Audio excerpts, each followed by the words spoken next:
Hello, welcome back to Dan's Farm and Garage, episode 4. I'm gonna try and get the pistons and crankshaft in this episode, but first I wanted to show you a little glimpse into how this engine looked before I started the restoration, or as I started the teardown. I've got the valve cover plate off and on the ground over here. I'm about to clean it. I'll show you the condition of the sludge, I'll call it, on it. You can kind of see how thick it is, how like congealed it is. Pretty sludgy. It's been there a while. Might be on my fingers for a while now, but I'm gonna use this Walmart branded Super Tech degreaser on it to start with, and then yeah, it'll go to the wire wheel inside once I power wash it and get as much of this crap off as I can. If there's any stuff left over that I don't really want to fling all over the shop, I'll probably clean it with some acetone or some brake cleaner. So I got a lot of parts lined up out here. My grill, I haven't done a deep clean on that in forever, a couple years. It's definitely due. And the wife's car, she took it through the car wash the other day on like the most expensive automatic car wash package, and came out like this. Like I don't know if she just immediately drove down a dirt road or what, but I gotta wash that too. I'm gonna give the snowblower a little wash to get it ready to go back up in the attic of my garage here for the summer, hopefully to a new garage on an actual farm, because this is Dan's Garage and Farm. So we're working on that, and I just vacuumed out the interior of the grill, so that's gonna get a nice wash down too. So yeah, stick with us and we'll see you after power washing is done on this nice day in Ohio. Sun's out, 50 degrees. We made it through spring. First day of daylight savings back on. It's a great day. Let's keep it that way. Whatever side of the aisle you're on, call your elected representatives and ask them to stay on daylight savings in Ohio or Eastern time zone. I don't know. I think you can do it per state. So yeah, see ya. And I'll see if I can get this in some decent light. That is what it looks like after washing using that degreaser. That's pretty clean. As far as grease goes, there's still some on the tube where I couldn't quite get a good right angle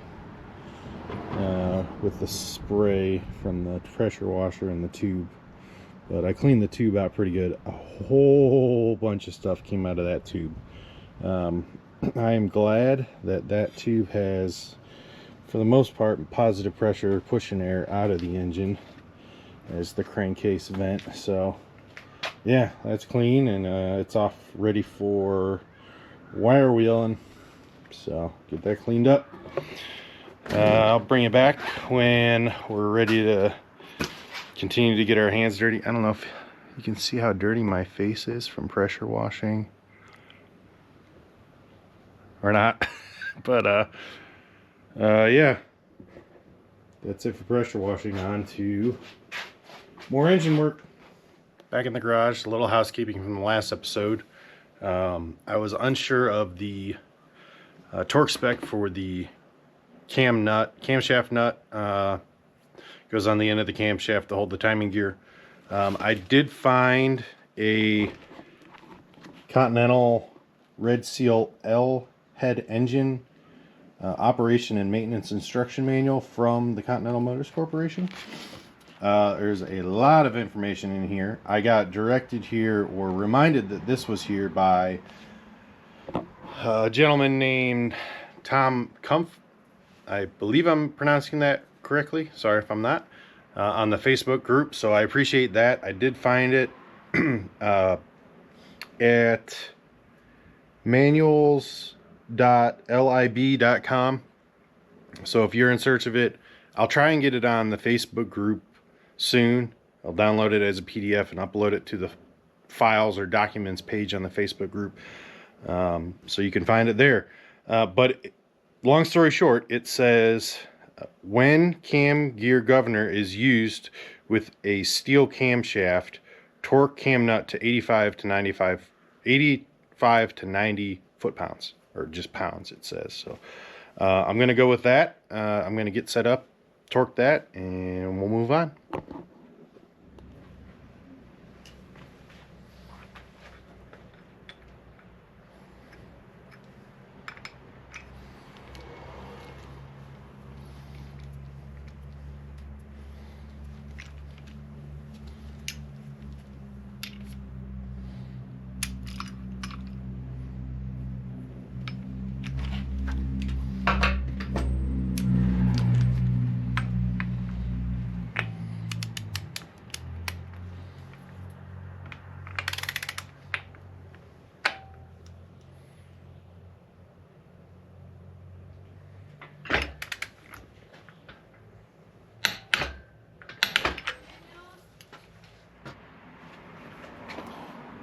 Okay, here we have the crankshaft.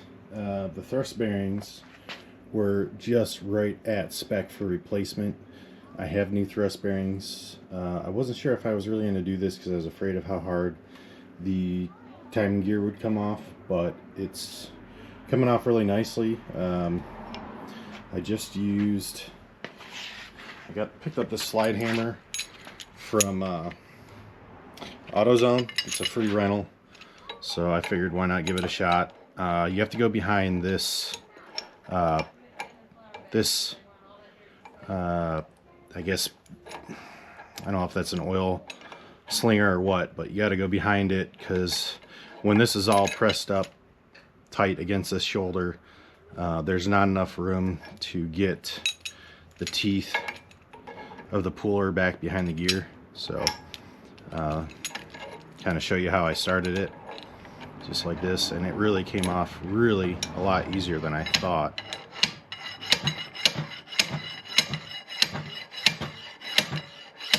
You just kind of got to hold the teeth on, the arms on lightly. There it is.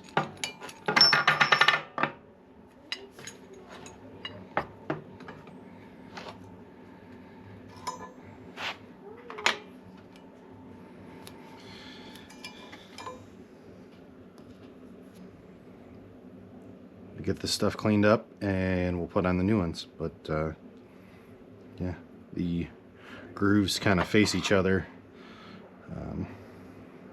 Yeah.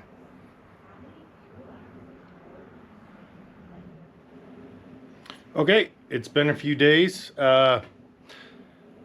Had some interesting developments around the house. I believe my wife said we came down with norovirus. What, 4 out of the 6 of us now? So that was awful. That was awful. I had it really bad Friday. So anyways, I'm back in the garage. We also had a catastrophic failure of a bearing in our washing machine, which I had to press pause on everything else to get that fixed. Well, to get it torn down and diagnosed and parts on order, because when you live in a house of 6, going to the laundromat just really isn't,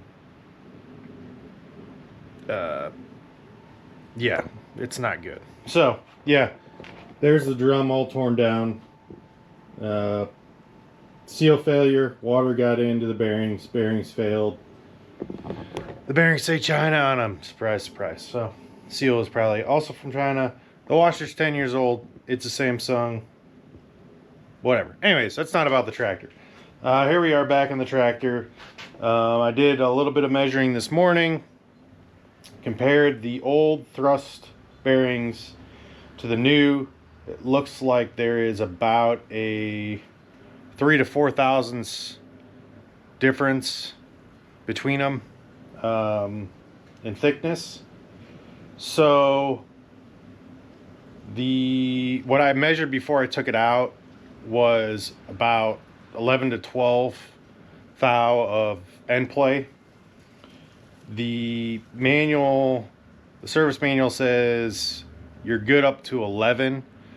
When you install new, it should be 3 to 7 thou. And it is end clearance 3 to 7 thousandths. So yeah, that's what we're going for. So yeah, 12 minus, let's go on the large side. So 12, if we have 12 minus 3 and 3 on either side, that's going to be 6. And then if we're a small side, so if we're at 11 and 4 and 4, so 8 and 11, that's down to 3. So either way, I think we should be good. Just trying to do the max and min in case my measurement was off by like a half thou on either side. So we're good either way. I'll get you set up and get going on reinstalling these.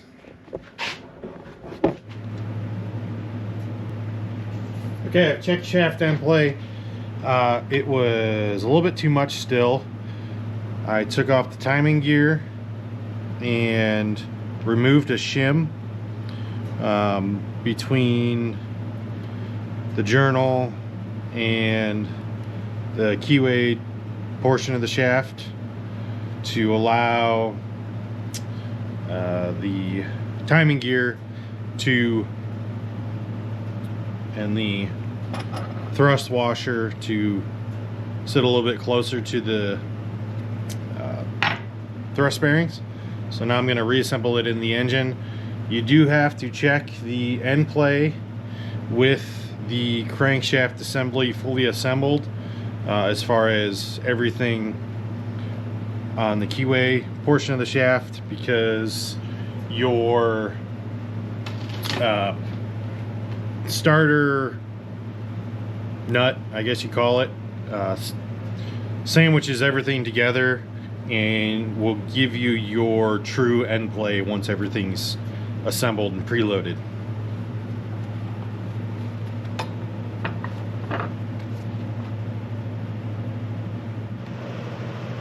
Okay, this is what I have going on. The crank's in. The timing gear on the crank is timed with the camshaft. It's kind of hard to see if you assemble this before you put it into the engine. Last time I assembled this after it was in, the timing gear was on, but the oil slinger and the timing gear were not, or the fan belt were not on. It was much easier to see the spots for timing. Got everything in. I have the bearing block. I believe it's in the correct orientation. Tighten the bolts down.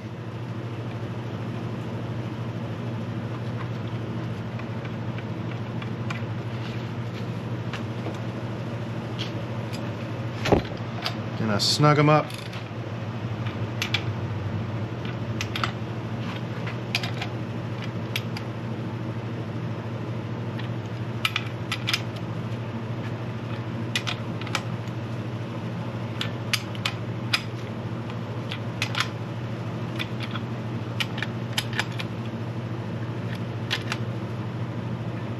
Okay.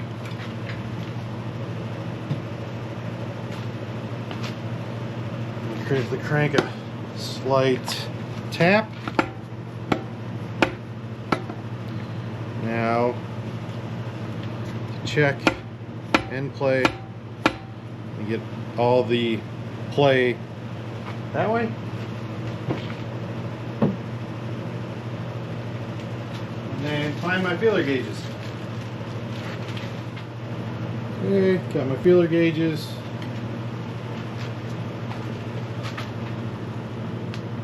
Now, that is a welcome sight. I cannot get my 7 thou feeler gauge in. Actually,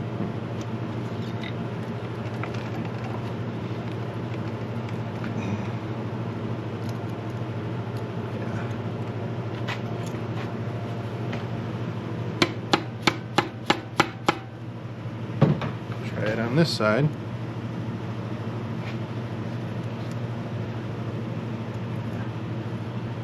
Yeah, this bearing's tight now. This one's, yeah, I can spin this one. This one's tight, so. Okay, let's see how little end play we have. No, we have less end play than 7.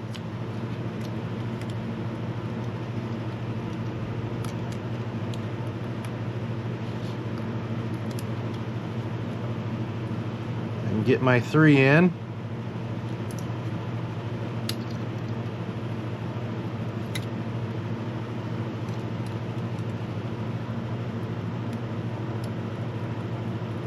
Okay, I'm happy with that. We're between 7 and 3. That's what the manual calls for, so I'm good with that. Okay, time to pull it back apart, lube everything, torque everything, and start on our piston caps. Okay, we're set up. Got the mains in, hand tightened, and everything's lubed. And we're about to start torquing, so I'm going to start at about 35 foot-pounds and work our way up to about 75. Slowly sneak up on them.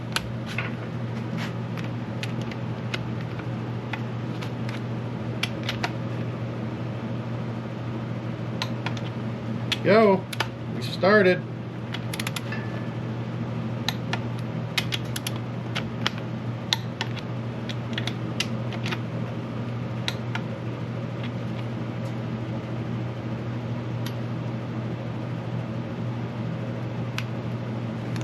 It's 50.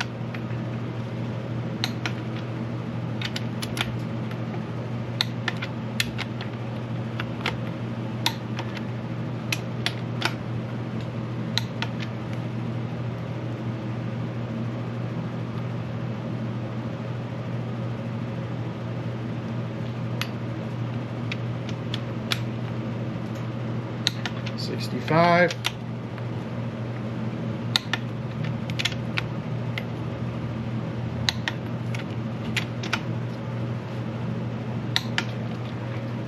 And 75, 76, yes.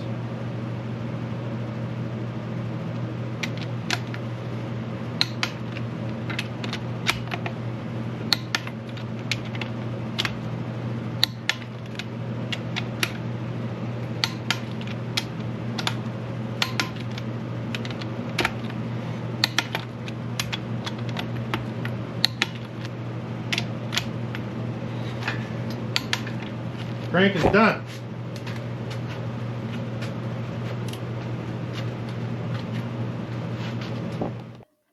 The next couple clips you're going to see is me rebuilding the piston and connecting rod assembly of one of the 4 assemblies in this engine.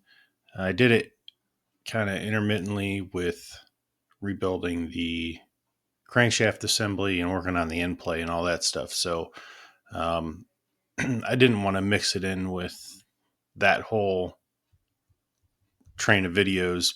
It would just be kind of clunky. So I decided to wait till the end and put it in here and then come back to finish this whole video with the complete assembly of the rotating assembly.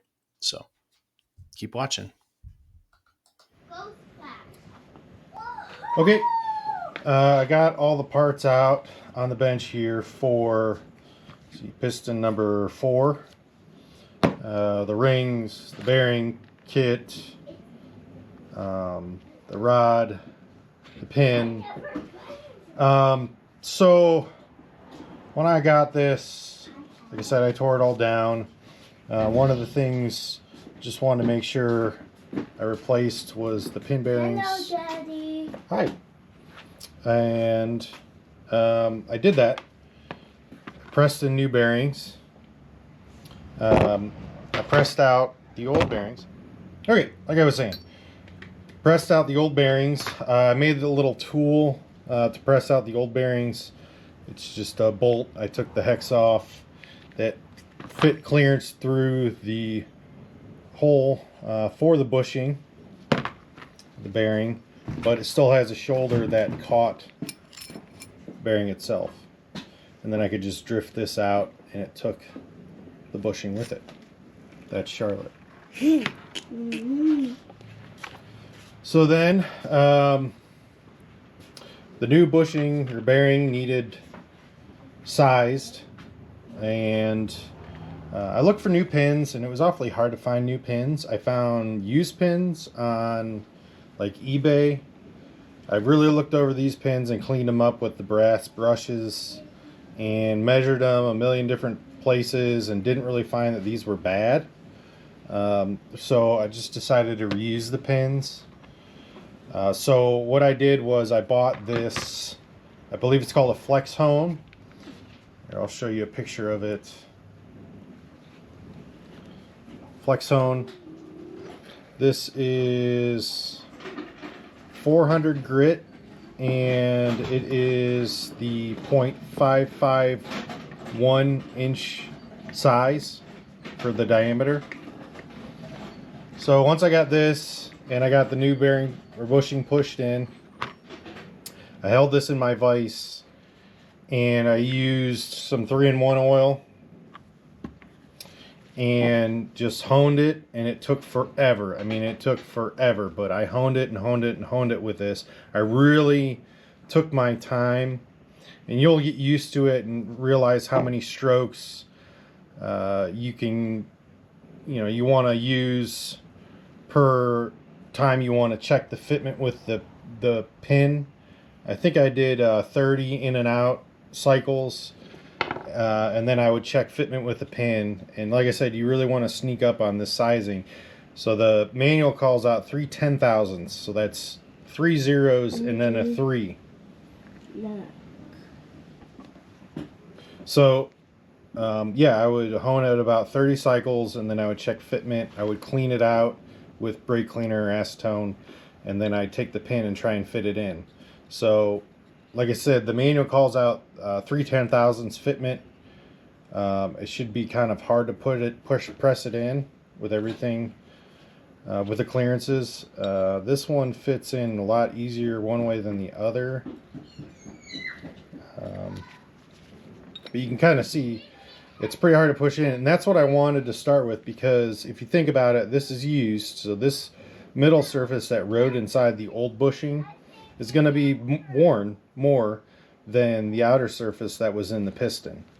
So press it in, you can see it kind of slid in, jumped, so in the middle, and I mean, I can barely feel any slop there.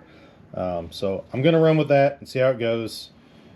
It might be one of those things where I live and learn, and if there's a lot of rod knock, I'll have to pull this apart and new bushings and new pins. So we'll find out. I got a new ring kit for all the pistons, new bearing kit for all the pistons. I got everything cleaned up. I kept the old bolts. These are, they say, Rockford 3135 or 3135 on them. So yeah, kept most of the old hardware. All the consumable parts I replaced, less that pin. So I'll get you set up and show you assembly. So these pistons have a slot in them. I believe it's for like oil control, and the manual says nothing about that. So I went and searched around the internet, and I found a couple different sources that said that this is to go to the cam side of the engine. So that is the side with the number on your rod. So this one, I believe, is, yeah, should be number 4. Yeah, it's number 4. I don't know if you can see that at all. I think my light went dead. No, it didn't. Yeah, it's number 4. It's kind of hard to see, but it's there, and it's going to face outward on the vise. So it up. I'm using these rubber soft jaws in my vise. I lift it up a little bit. I always like for the rod to be floating. So lift it up a little bit, squeeze it pretty tight. It's not moving. So like I said, the 4 is pointing out. So that goes towards the cam. The 4 goes towards the cam. Set it there. One thing I forgot, I'm going to shut off the camera, is to put one of the clips in one side and bring it back. Got my circle lip in. Got crazy loud kids. So let's put some assembly lube there, there, everywhere.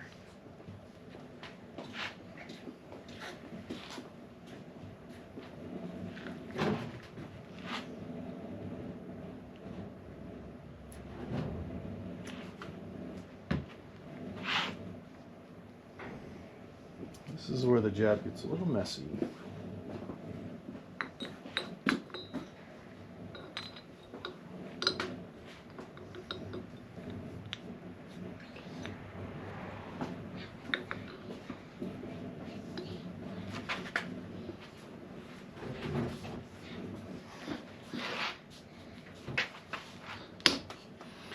Okay, here it is. And we'll pop in the other circlip and bring it back for the rings.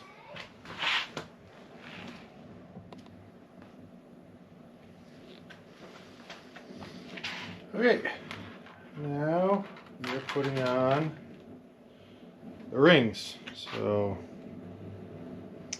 here's the oil control ring.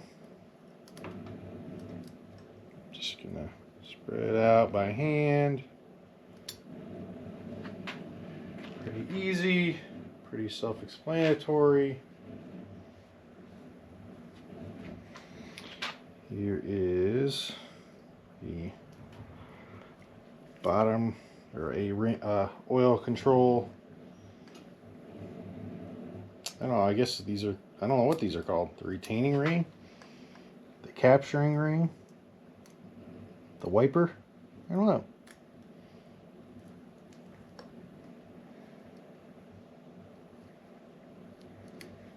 Everybody's got different ways of putting rings on.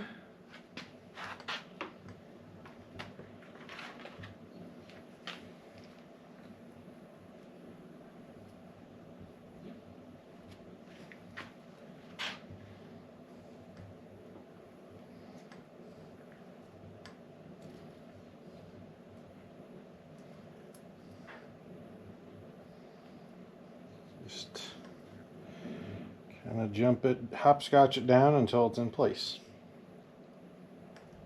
This one's being a little bugger.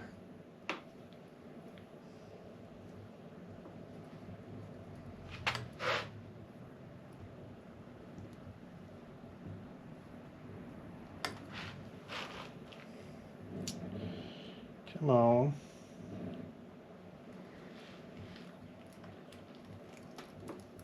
There we go. There we go. Now, this compression ring, it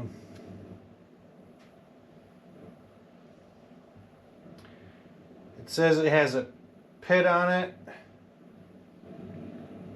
small pit mark on the top side. On my kit, only one of the 4 came with a pit mark. I think it's this one. And I really had to search and search and search for a pit mark. And I was awfully concerned because, like I said, it was only on one of the 4. That faces up, which means the taper side goes down. I don't know why. This is the only ring that has a taper on it. There's a taper on this inside diameter here. I don't know why they just didn't say taper side down on this compression ring, but they didn't. For this ring, I like to use these. For the next 2 rings, I like to use the expander.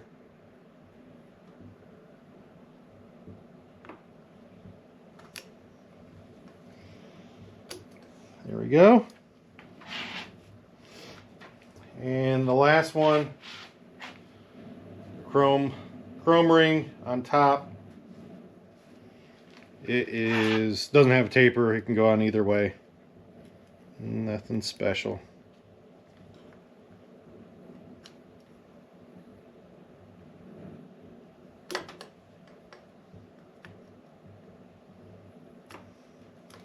Here we go.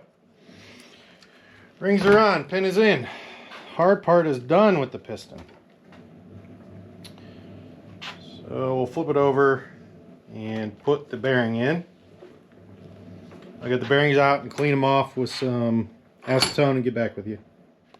So these bearings come in this vacuum seal, or this heat shrink plastic sealed. It's nice. It keeps them. Put a little lubricant or a little preservative on them. Keeps them nice and clean. This stuff is so hard to get off without a knife. But then you introduce a hardened steel knife blade to these surfaces. So you want to make sure you stab it in and go away. And once there's a little crack in this plastic, I found it rips pretty easily. So pop your knife out to a shallow location. Knife blade pointing away. I know it kind of seems like I'm going to stab myself. This stuff's so easy to cut, but you can't like tear it with your hands. So yeah, you just get it like that, and then once it's torn, it comes off pretty easily. So that's all you need to do. Just helpful tip not to get it open without dinging your bearings.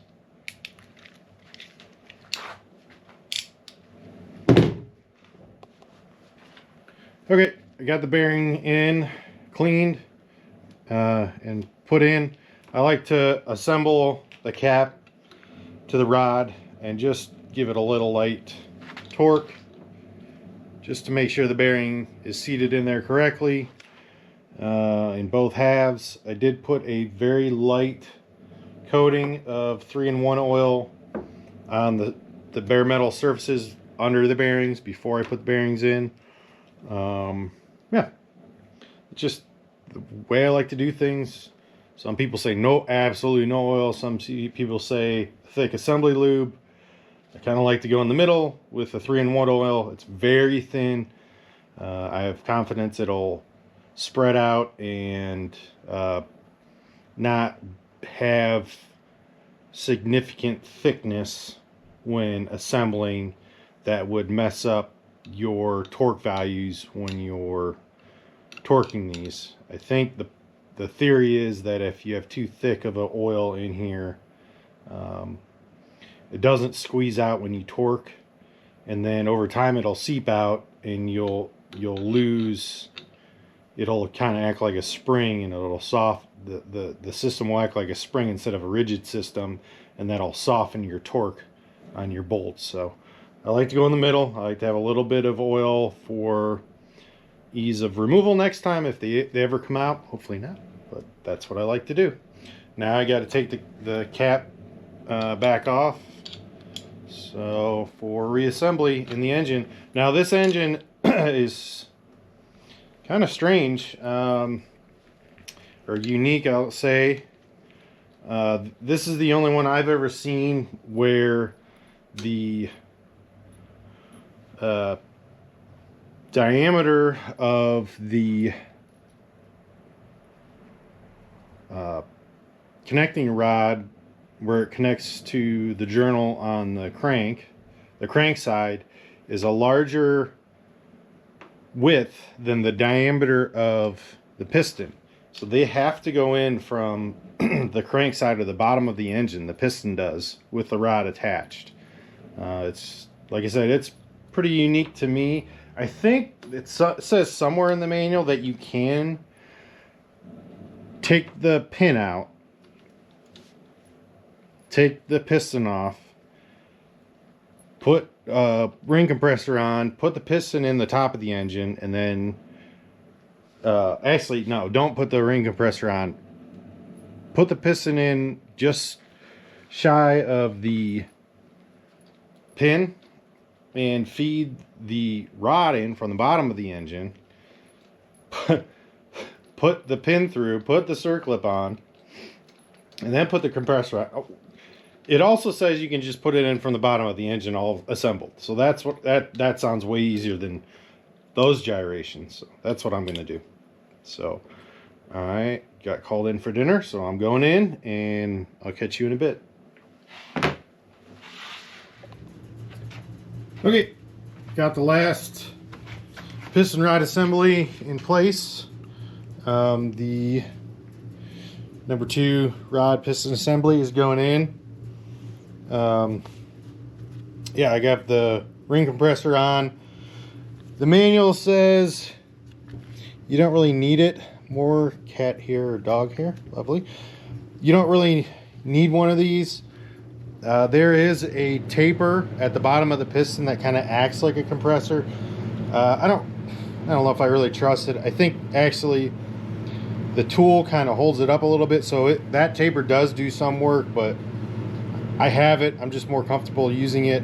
It keeps everything kind of, the rings oriented in the right spot, and the rings oriented in the right position until they get down into the cylinder. So I like it.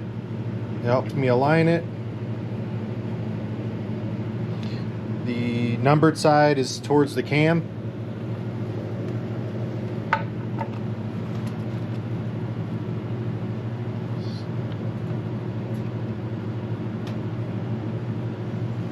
Looks good there.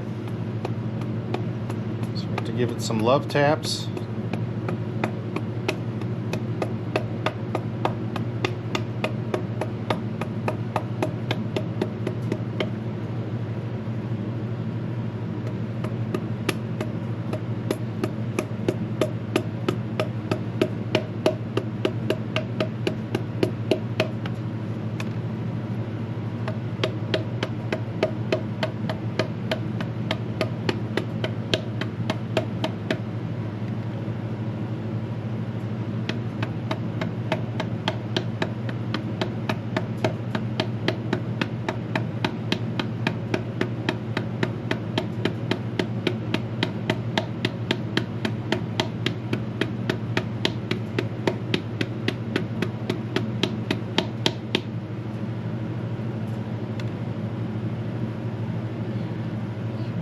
Looks like it's getting close to releasing.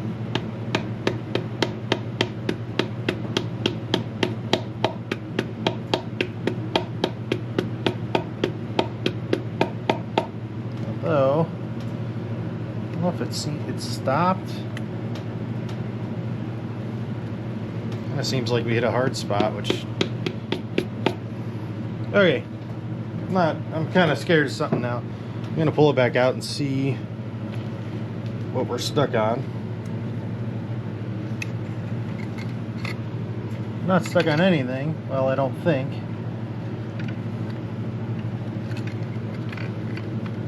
The rings are all in the piston.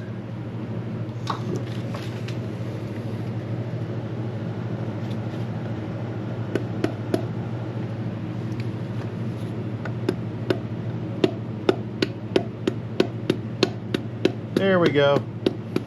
Got a little off kilter. Got her line back up. She's going in nice. Oh yeah, it was good. Pistons are in. I push them down until I can feel them just shy of the deck surface.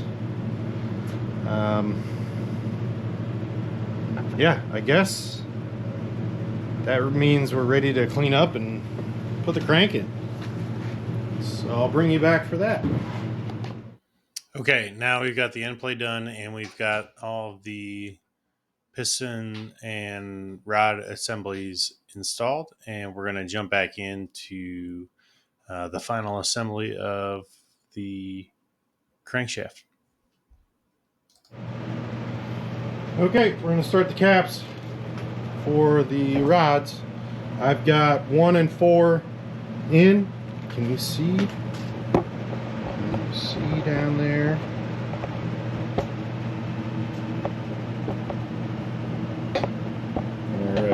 Let's see if we can get you set up like that. I said 1 and 4 are in, and we're gonna go, they're 20 to 25. I got the torque wrench set at 10.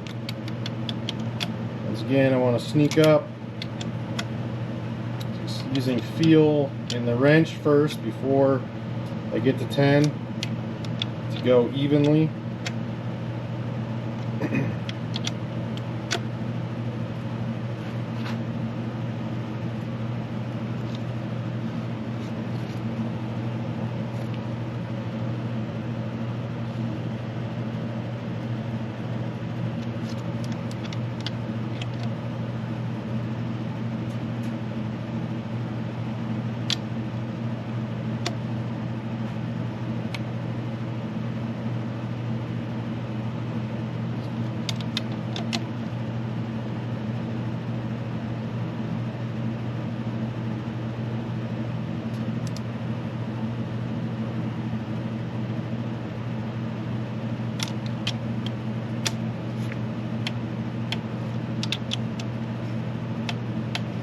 Okay.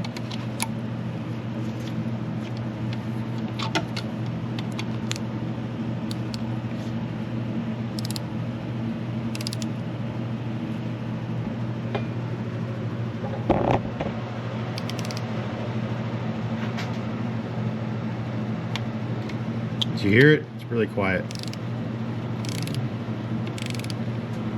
And was this one so loose? I'll loosen this off.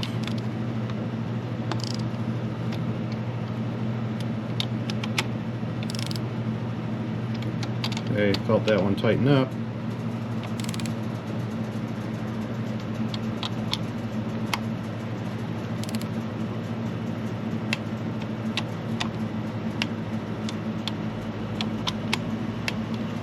Okay, they're both at 10. Now, let's go to 25. Okay. I'll just switch over to my big wrench.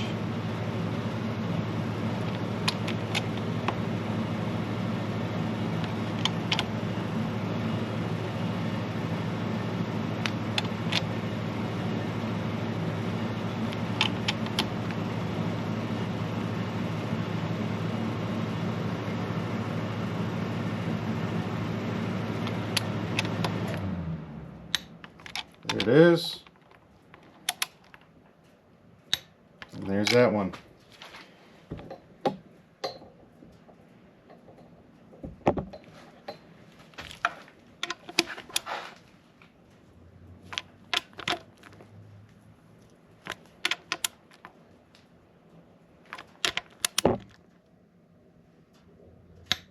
There's that.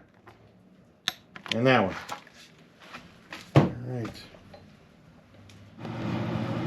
Okay, we're back lined up. We got 2 and 3 caps on, and we're gonna go up to 10.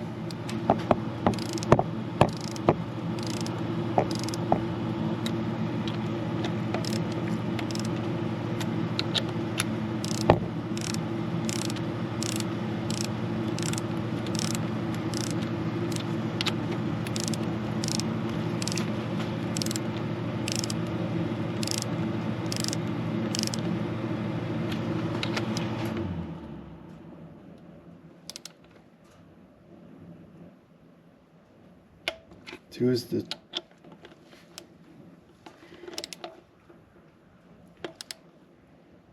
got 2 to 10.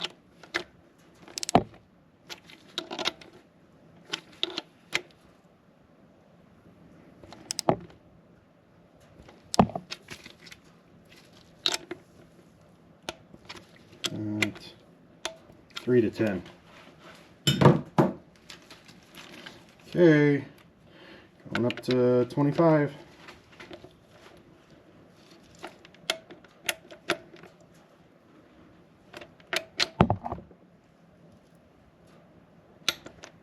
There's that one.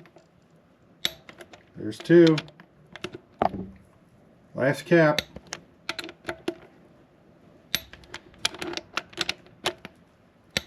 That's 3.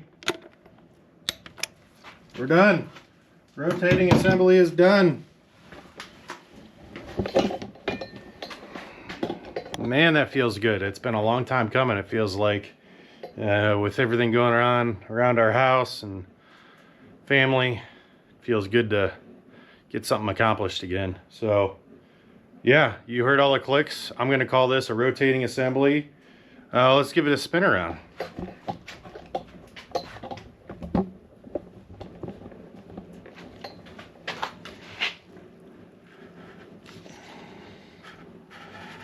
Oh yeah, everything's tight. There we go. We're getting lubed up now.